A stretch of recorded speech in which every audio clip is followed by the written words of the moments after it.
Hello, my name is Kimberly Tejada, and today I'm going to talk about texting and driving and what we can do to prevent it. And the intervention that we're going to talk about today is based on research and analysis of it as well.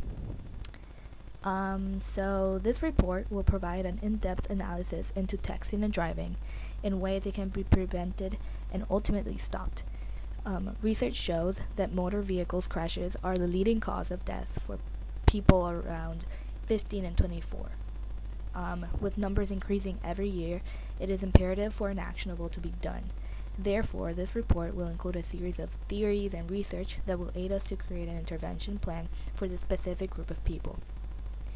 And here we have the table of contents of what we will be talking about today. So a quick overview of what this report will be about. So in 2017, New South Wales Police fined 39,000 people who were using their phones while driving. This is 2,000 people more than last year. With the prevalence of cellular phones, people have started to normalize the use of it, unfortunately, even if there are risks involved while doing it behind the wheel. In this report, we will be looking into solutions backed by research that will help intervene in young adults who don't acknowledge the risks involved. We will start by creating an intervention plan, then researching about potential unintended consequences, and finalizing with recommendations that will help address this issue. So what exactly is texting and driving? So texting and driving is defined as the act of sending, reading, and composing text messages on a cellular phone while operating a motor vehicle. This is highly dangerous because taking your eyes off the road to look at your phone for just 4.6 seconds means that you are effectively driving blind for 75 meters if you're traveling at 60 kilometers per hour, which is incredibly scary to think about, especially if someone's going on a highway. And this is very important to address, especially because everyone from the ages of 15 to 25, a lot of them use a car that they drive on their own to go places, and this puts people's their personal lives at risk if they're texting and driving, and not only theirs but others as well. And this can so easily be prevented. It's just an act of just leaving the phone alone. So there's this video that is based on a study created in which people will it's basically a video in which 4 men test their driving skills in different kind of state. The first one is sleep deprived, the other one is under the influence of alcohol, the other one is high, and the next one is driving while texting. And I was able to see, I looked at all 4 videos, and the last one was the texting while driving. They said that above all of the others, it was the one that they felt most distracted about. And one of the guys even says that when he was sleep deprived or under the influence of alcohol, he would concentrate really a lot in order to drive. But while it was texting, it was just the world didn't matter. It was just him and his phone. So the video basically showed how these men felt the most unable to drive while texting than the other risky driving. So a little facts of texting and driving from around the world. So according to bysociety.org, drivers who are texting while driving are 23% more likely to crash their cars. And according to AT&T in the United States, teens driver survey, 96% of teens agree that texting while driving is dangerous, yet 43%, although they know this, they still do it anyway.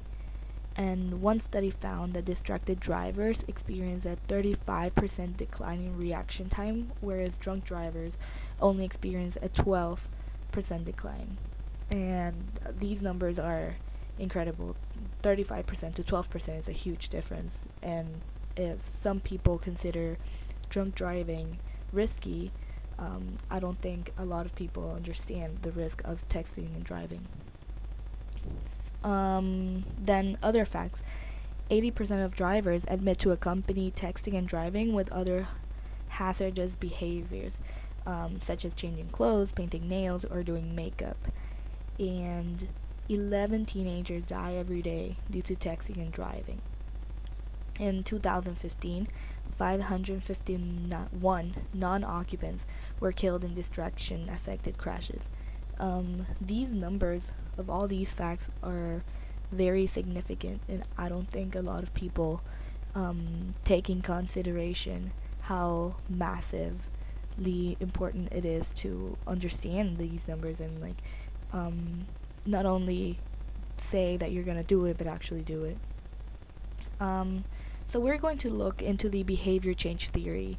So there are different stages of the behavior change. So this is the way that a person will go from using their phone while driving to not using their phone while driving, and it's obviously it's a method. There's a method involved, and there's stages. So the first one is pre-contemplating and unaware. So this is where we create a plan to inform the person of the risk of distracted driving by a series of marketing methods. And this is to persuade them into change. So maybe looking at these numbers will help, or other forms of marketing. So contemplative. This stage will consist of the possibility of change. They have now recognized the problem and the fact that there should be an actionable. So now they're realizing, okay, this is risky, but what can I do to change? The third stage is preparing. And this stage is when change is about to happen. So maybe the person is about to or already has bought a hands-free device and to put away their phone, or started to silence it while driving. It's just, they're making small changes towards it. Then stage number 4, it's the action of trying. So people are now dealing with a new modified lifestyle, which is an everyday thing, because driving to places, to work, to school is every day. So there are chances of relapse over time, especially if they see the necessity to use their phone, for example, to get a call or change the music choice. So the next step is maintaining it. So people will work into consolidating the changes in their new behavior to avoid relapse. At this point, the person has understood how to not depend on the phone while behind the wheel. So now it's not more of like when you get into the car, you have your phone next to you. Now it's more like, okay, I am trying to keep my phone away. And then stage 6 would be termination, advocacy, and transcendence. So this is a continuing part of the behavior change. At this stage, the person would feel weird to go back to its old habits. So now using the phone while driving is more of a new distraction than a necessity. So here is an intervention conceptual model.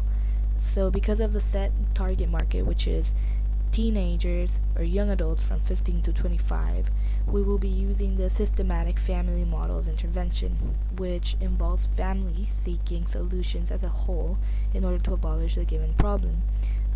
So in order for this to work, a parent or any person that will be a significant role model for the driver will tell them to stop if they do. And as well. So this will act as a peer support system in which will not only help the teenager or the young adult, but the other family members as well. So it will be in the sense of, if you're doing it, I will do it as well, so to try to avoid it.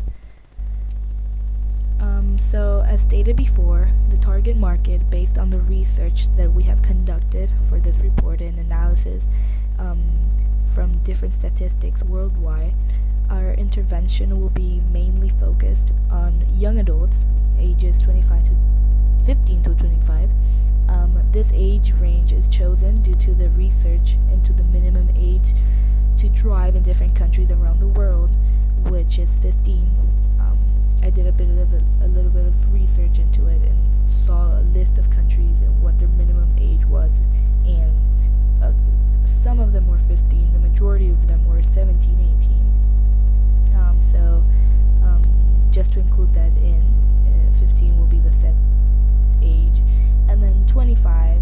I would think people generally graduate uni at around 23, 24, 25. So at 25, you're kind of starting this whole new chapter of you doing your own things and going out and doing and driving alone. So that's why that age was chosen. So the intervention plan. So the main goal for this intervention is to influence any person who texts while driving to reduce or quit this learned behavior.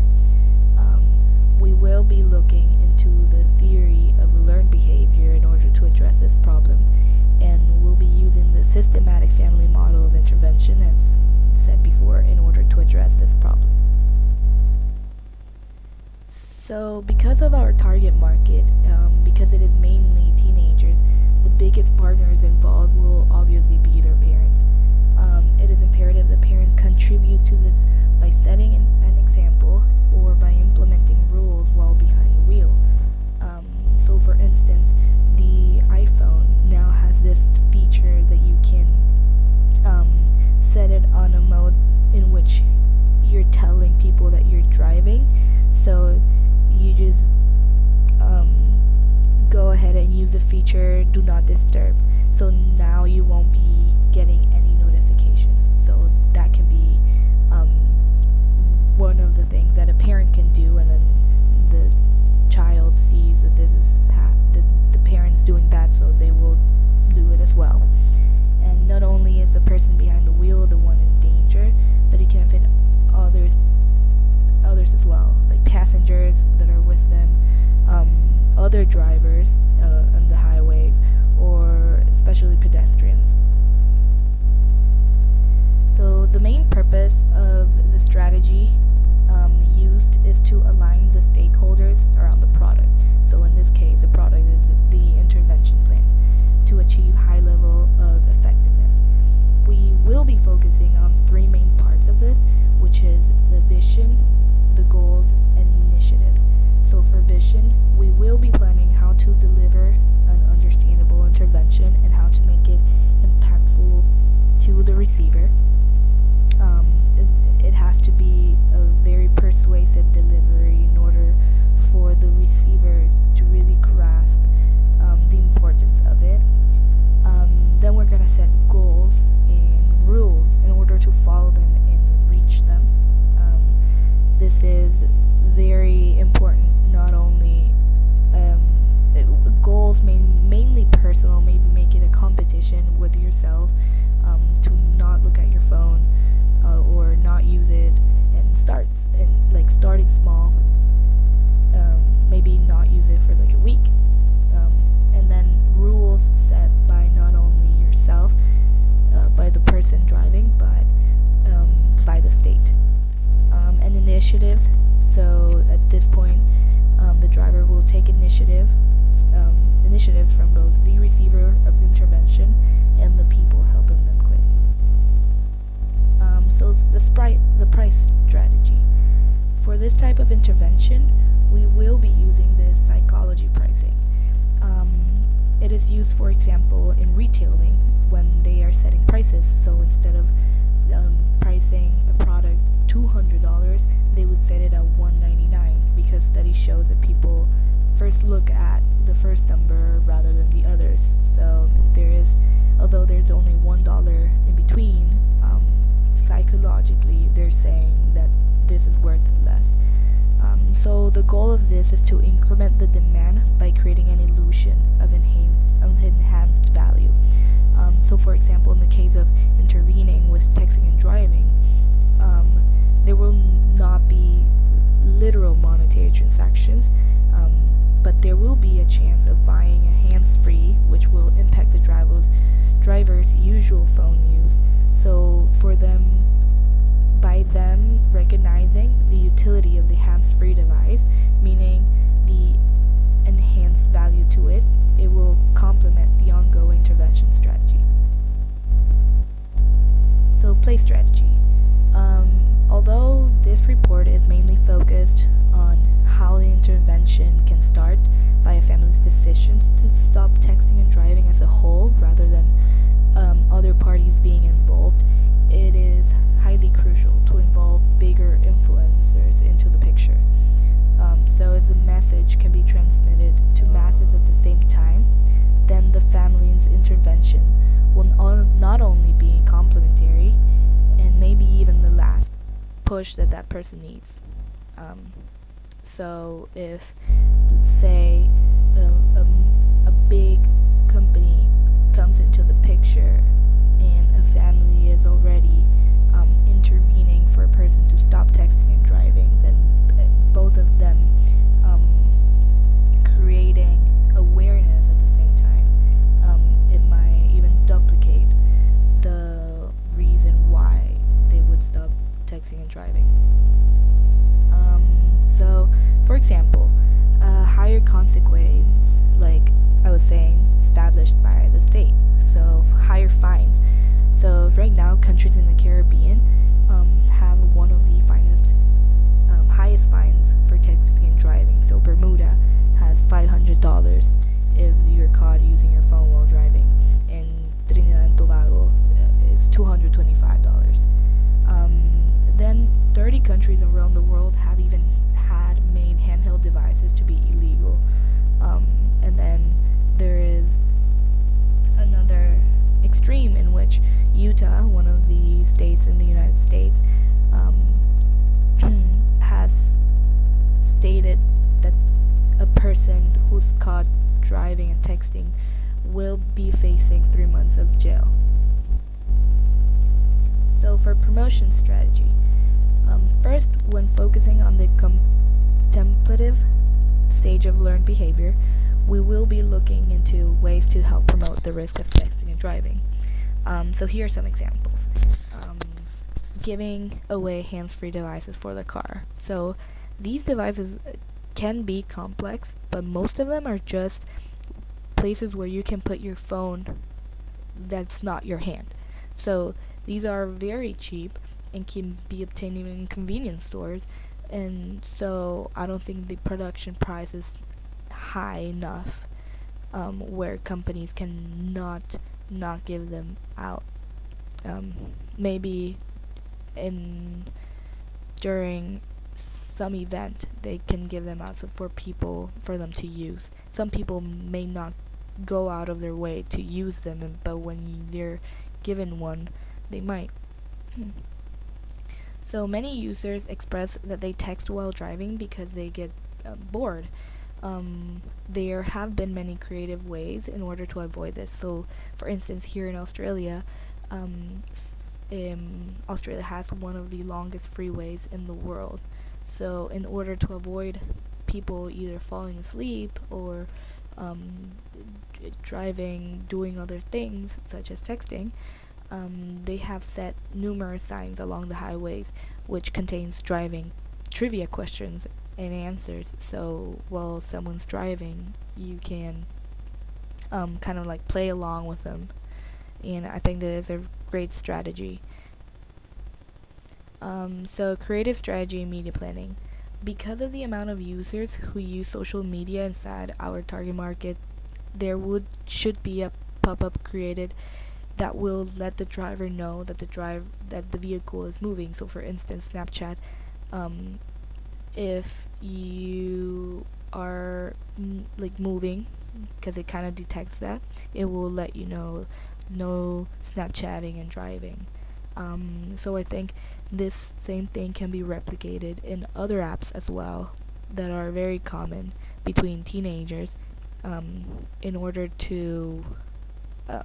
for them to be reminded that that's not a good idea. So here are some posters that kind of give you a perspective on things.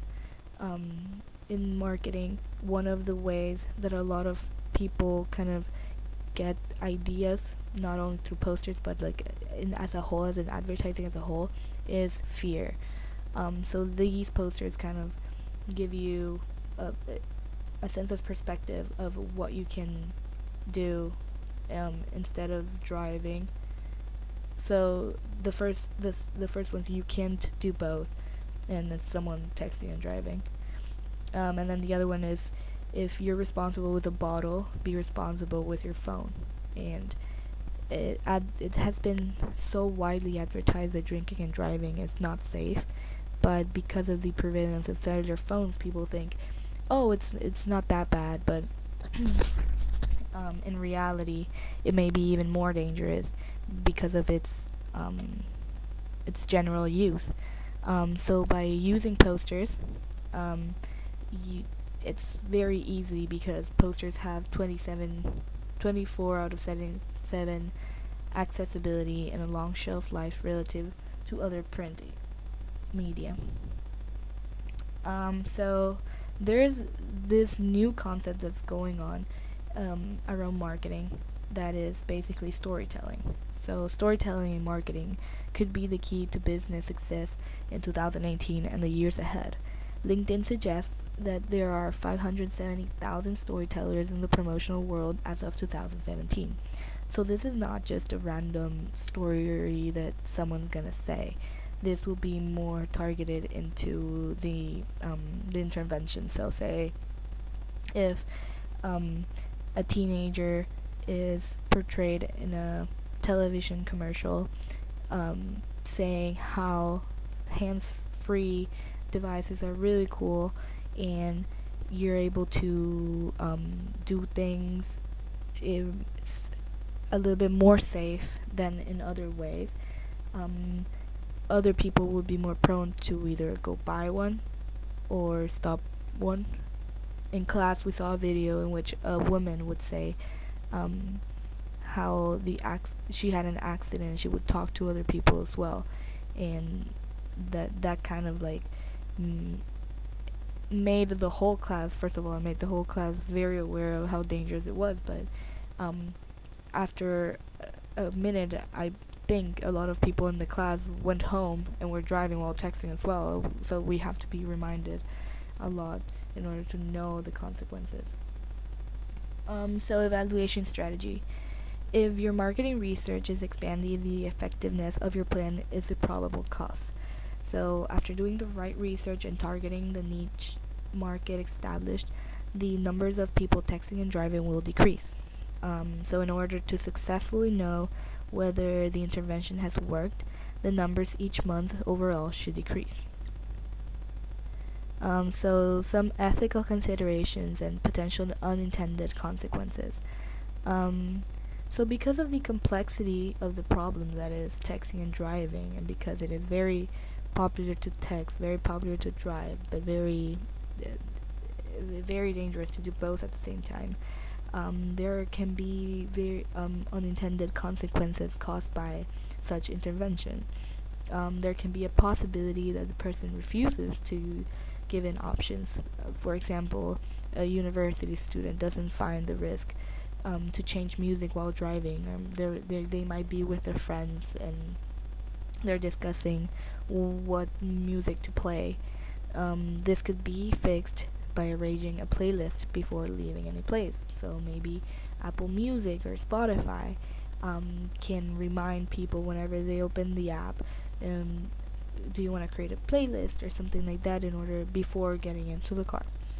So another way could be that someone may need the phone occasionally to see Google Maps, and that is very common because Google Maps has 1 billion monthly users, because of its utility and um, because it's of its accessibility.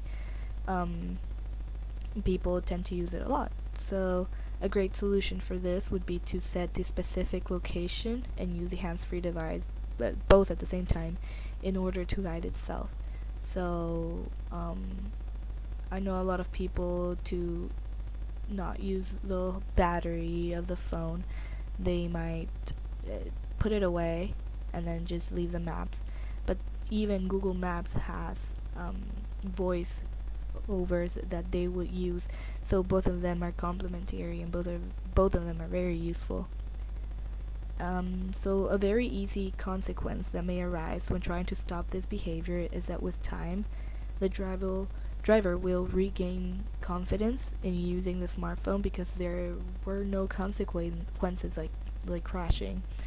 So if nothing has happened, or nothing has previously happened before, they would think that there's not really a risk. A lot of people tend to think, oh, I can do both.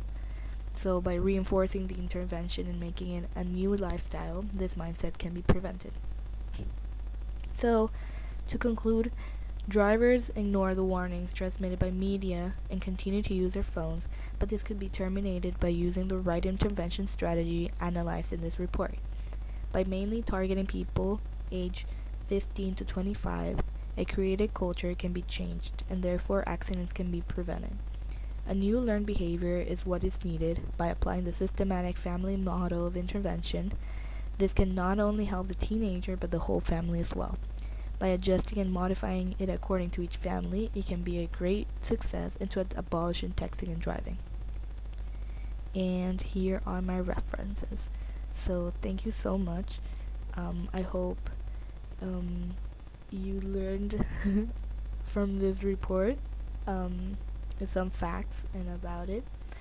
So thank you.